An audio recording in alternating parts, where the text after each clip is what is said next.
پاکستان کا اقدامات پر مبنی IMF سے طے شدہ پلان سامنے آ گیا۔ گیس سیکٹر کا گردشی قرض کم، قیمتوں میں پھر سے بڑا اضافہ کیا جائے گا۔ اس کے لیے گیس کی قیمتوں میں اضافہ رواں ماہی کیا جائے گا۔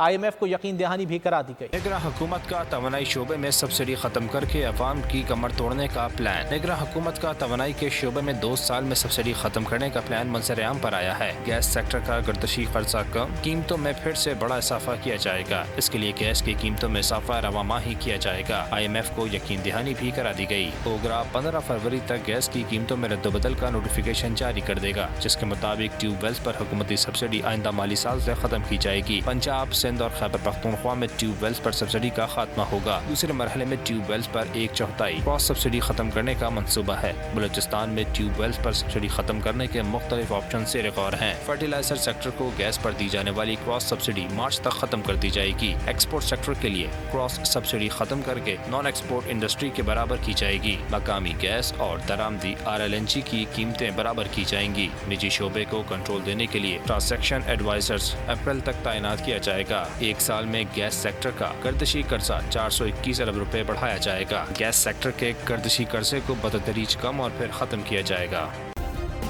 سبسکرائب کریں اور بیل دبائیں تاکہ کوئی خبر رہ نہ جائے۔